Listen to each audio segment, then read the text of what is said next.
Hello everyone, welcome to my channel. तो यहाँ पे मैं उड़द का दाल ग्राइंड कर रही हूँ। हमारे यहाँ पे पूस में जो है वो बनता है पिठा। मैं स्टार्टिंग में बना नहीं पाई। मेरा 1 जनवरी को प्लान था बनाने का। मैं सोची थी कि रात में बनाऊँगी, लेकिन इतना ठंड था और मतलब हिम्मत नहीं हुआ कि मतलब बना पाऊँ, इसलिए मैंने छोड़ दिया दाल को उसी तरह। तो आज है 2 जनवरी, तो आज मैं बना रही हूँ। तो आज मैं दिन में ही बना रही हूँ। वैसे तो ठंड आज भी है, ठंड कम तो नहीं है, लेकिन रात में खाना बनाने का मन तो नहीं करता, और वो भी इतनी टफेस्ट चीज़ तो भाई बिल्कुल भी नहीं। तो यहाँ पे मैंने दाल को ग्राइंड करा, और उसके बाद में ये जो पिट्ठा है ना, मेरी बुआ से मेरी बात हुई तो बुआ ने बोला कि जब पूस स्टार्ट होता है और पिट्ठा बनाते हैं ना, तो गुपचुप पिट्ठा, मतलब बिना किसी को बताए, पता नहीं कैसे, मुझे नहीं समझ में आ रही थी। और लास्ट में जो पिट्ठा बनाते हैं वो हल्ला करके बनाते हैं। तो मैं हल्ला ही करके बना रही हूँ भाई, वीडियो बना रही हूँ तो सब लोगों को पता चल रहा है। और यहाँ पे दाल को ग्राइंड करी, इधर सब्जी भी मेरा चढ़ा हुआ था। और जल्दी में ना मैं सब्जी आज जो हूँ वो आलू गोभी मटर की सब्जी एज़ यूज़ुअल बना रही हूँ। और इसमें आलू को मैं एकदम बिना छीले विले सब ऐसे ही कट करी। नया वाला आलू था तो मैं सोची चलो ऐसे ही सब्जी, पता नहीं कैसा बनेगा नहीं बनेगा, मुझे नहीं पता था, बट बाई गॉड सब्जी अच्छी बनी थी। और यहाँ पे फिर मैंने चावल को ग्राइंड किया, क्योंकि मैं चावल का आटा नहीं रखती।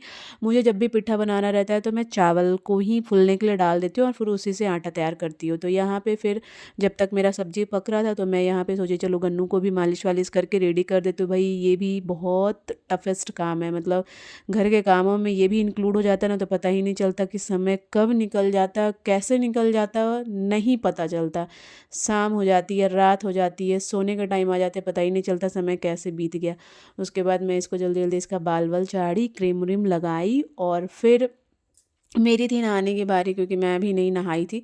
तो सोची सब्जी हो जाएगा और उसके बाद मैं आटा को भी लोर को भी चाल दूंगी, उसके बाद मैं फिर जाऊंगी नहाने के लिए। मैं नहा के आ गई थी, जब तक थोड़ा सा ये हल्का सा ठंडा हुआ तो फिर मैं इसको गूँथ रही थी, इससे आटा बना रही थी। बट आज मेरा थोड़ा सा ये गड़बड़ हो गया था, बट कोई नहीं, थोड़ा सा गर्म पानी डाल डाल के इसको ठीक करी थी। ये चीज़ ना, मतलब कहते हैं ना कि मुझे किसी ने बोला है कि ये सारी चीज़ें तो सबको आता है बनाना, मतलब मेरे घर के साइड वाले लोगों को बता रही हूँ। तो ये सब की वीडियो क्यों डालती हो? अरे भाई मैं वीडियो, बहुत लोग ऐसे होते हैं जिनके घर पे ये नहीं बनता होगा, वो सीखते होंगे, या फिर बहुत लोग अगर घर पे भी बनता है तो नहीं जानते, जैसे कि मैं उसमें से एक हूँ। जब मेरी मम्मी गई थी ना तो मुझे ये चीज़ बनाना नहीं आता था, और मुझे चावल चाड़ना, मतलब चावल का आटा तक चाड़ना नहीं आता था। ये चीज़ मैंने अपनी बुआ से सीखा है। मुझे आज भी वो दिन याद है कि बुआ को जाना था अपने घर, और मैं बोली थी कि भाई मुझे आटा चाड़ने का सिखा दो, ठंड आ रही है, मुझे पीठा खाना है, मैं कैसे खाऊंगी। फुआ ने थोड़ा सा चावल को, पता है, जांता में पीस के और मुझे चाड़ना सिखाया था। मैं वो चीज़ कभी नहीं भूलूंगी, कि मतलब उस तरीके से मैं चावल का आटा चाड़ना सीखी थी। और जब शादी हुई तो चावल को पीस के लोर को जो चालते, वो मैं शादी के बाद सीखी हूँ अपने ससुराल में। तो यहाँ पे देख सकते हैं आटा तैयार कर लिया, और फिर छोटे छोटे लोई तैयार करके, ये भी जो कहते हैं ना, इसको जो गढ़ना हमारे साइड में कहते हैं, ये भी बहुत टफेस्ट काम होता है, हाथ दुखने लगते हैं। मैं तो पता है, मैं यहाँ पे जब करी तो मैं मम्मी को ही याद कर रही थी कि हम लोगों के घर में जब पिट्ठा बनता था ना, तो मतलब अचानक से जब रात में किचन में आए, दरवाज़ा बंद करके, ठंड होता था तो दरवाज़ा बंद करके किचन का मम्मी बनाती थी। जब हम लोग किचन में घुसते थे तो देखते थे, अचानक से शॉक्ड हो जाते थे देख के, क्या बन रहा है, पीठा बन रहा है। मतलब मेरी मम्मी उतने सारे पीठे अकेले बना लेती थी, मतलब हैट्स ऑफ माई मॉम। उनके जैसा तो भाई कोई भी नहीं हो सकता। तो यहाँ पे मेरा सारा चीज़ तैयार हो गया था। अब मैं बच्चों को थोड़ा सा, वो कहते हैं ना, लपझप वाला धूप निकल रहा था, तो मैं उन लोगों को भेज दी थी नीचे में, कि हस्बैंड के साथ।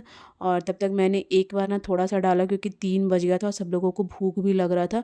तो फिर जब मैं दोबारा जब बैठी करने के लिए, तो फिर बच्चे सब आ गए थे, और गन्नू यहाँ पे बहुत खुश था। मैं जैसे ही कैमरा ऑन करके सामने में रखती हूँ ना, ये आके मेरे पास बैठ जाता। और ये पता नहीं इसके लिए ये फ़र्स्ट टाइम था कि ये फ़र्स्ट टाइम खाएगा।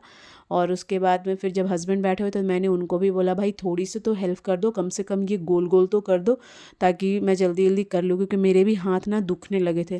तो हस्बैंड क्या बोले कि अब मेरे से ये भी काम करवाओगी? भाई अकेले करना डिफ़िकल्ट था, बट कोई नहीं, वो थोड़ा सा लास्ट में हो जाता तो वो गोल गोल कर रहे थे, लेकिन लोग समझेंगे कि भाई हेल्प करते हैं। हाँ, थोड़े बहुत मिलजुल के काम हो जाते हैं।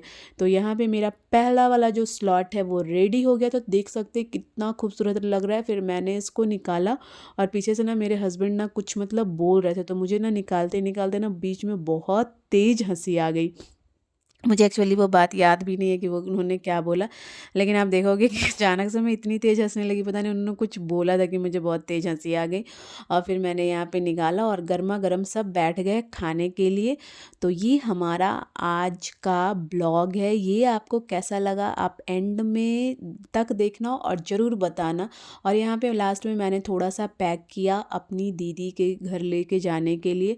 तो फिर मैं यहाँ पे पैक करी और मटर का जो छिलका है ना वो मैं साइड करके रख दी थी, गाय को दे देती हूँ, क्योंकि भाई फेंकने वेकने से अच्छा है कि गाय को दे दो। और फिर मैं लेके चली गई और देख सकते हैं यहाँ पे ये लोग कितने मन से खा रहे हैं। तो होता है ना देख के मतलब खुशी आ जाती है कि चलो मेरा मेहनत जो है वो रंग लाया। तो ये रहा आज का इतना ब्लॉग, आपको कैसा लगा आप ज़रूर बताना कमेंट में। तब तक के लिए बाय बाय, टेक केयर, फिर मैं मिलूँगी अगली ब्लॉग के साथ।